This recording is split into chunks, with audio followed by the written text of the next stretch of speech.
નમસ્કાર, હું પ્રવીણ. કચ્છમાં આજે એક તરફ નવી શાળાઓ માટે જાહેરાત થઈ. સવાલે ત્યાર ઉઠ્યો કે શાળાઓ તો છે પણ શિક્ષકો ક્યાં છે, અને એમાં પણ ભૂતિયા શિક્ષકો તમને જ્યાં જુઓ ત્યાં મળી આવે. હજુ તો અંતરિયાળ વિસ્તારમાં તમે ગયા જ નથી.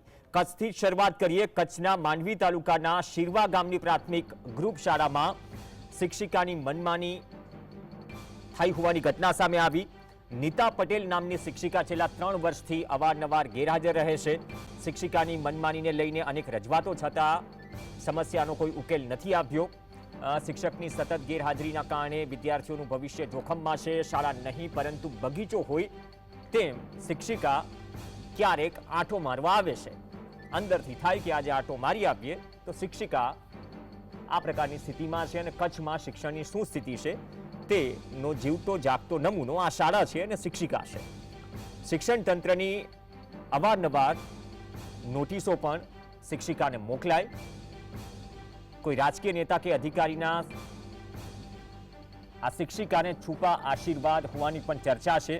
કેમ કે ઘણી બધી નોટિસો મોકલાય અને ગણકારે નહીં તો પછી સવાલ ઉઠે, શિક્ષક ખરેખર સાધારણ ન હોય અને એમાં આ પ્રકારના શિક્ષકો કે જે સતત ગેરહાજર રહે છે અને સતત નોટિસો પણ અવગણી રહ્યા છે. જેના કારણે મેં તાલુકા પ્રાથમિક શિક્ષણાધિકારી શ્રી માંડવી, જિલ્લા પ્રાથમિક શિક્ષણાધિકારી શ્રી ભુજ કચ્છ, એમને મેં લેખિતમાં એમને આ બેન છે એમની જોડે એમના વિરુદ્ધ જે કાર્યવાહી કરવાની હોય એના માટે અમે એમને રજૂઆત કરી હતી. અને જણાવું તો 2020, 21 અને 22માં એ બેનને જિલ્લા કક્ષાએ એમને રૂબરૂ બોલાવવામાં આવ્યા હતા અને તેમને નોટિસ પાઠવી એમને ઠપકો પણ આપવામાં આવ્યો છે. પણ હજી સુધી બેનના વ્યવહારમાં કાંઈ ફેર પડ્યો નથી. સહયોગી દાઉદ જોડાશે. દાઉદ, શિક્ષણ વિભાગે સરકારી માધ્યમિક શાળાઓ, ઉચ્ચતર માધ્યમિક શાળાઓ સહિત 17 નવી શાળાઓને મંજૂરી આપી છે કચ્છમાં. પણ ખાટલે મોટી ખોટ એ છે, શાળાઓ છે, શિક્ષકો નથી. અને જે શિક્ષકો છે એ ક્યાંક વિદેશમાં છે અથવા તો આરામ ફરમાવી રહ્યા છે. તો આ શાળામાં ખરેખર શું કોઈ નેતાઓના કે મોટી હસ્તીઓના છુપા આશીર્વાદ છે? એના કારણે શિક્ષિકા મનમાની કરી રહ્યા છે? શું છે સમગ્ર વિગત?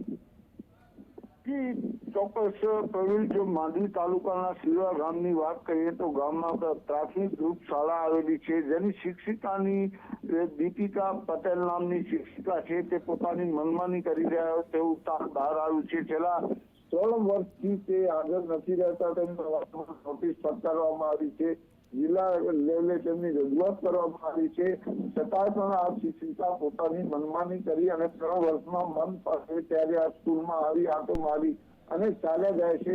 કોઈને ગણકારતા નથી સ્ટાફમાં. અને જિલ્લા કક્ષાએ રજૂઆત કરવા છતાં તેને ઠપકો આપવામાં આવ્યો છે. છતાં તેને હજુ સુધી સસ્પેન્ડ કરવામાં આવ્યું નથી. ત્યારે જો માંડવીની વાત કરીએ તો ખૂબ જ અભ્યાસુ અને શિક્ષિત એવા ધારાસભ્ય અનિરુદ્ધ દવે પણ છે, પરંતુ એની પણ આંખે ક્યાંક આટા બાંધેલા હોય તેવું તાલ સર્જાયું છે. કારણ કે 3 વર્ષ સુધી એક શિક્ષિકા એક નાનકડા ગામની પ્રાથમિક શાળામાં ન આવતી હોય અને ધારાસભ્ય પણ આનાથી અજાણ હોય તેવું લાગતું નથી. જી પણ ધન્યવાદ દાઉદ. તો આ કચ્છ છે, કચ્છ નહીં દેખા કુછ નહીં દેખા. પોલીસ કર્મી બુટલેગર સાથે દારૂની હેરાફેરીમાં પણ ઝડપાય.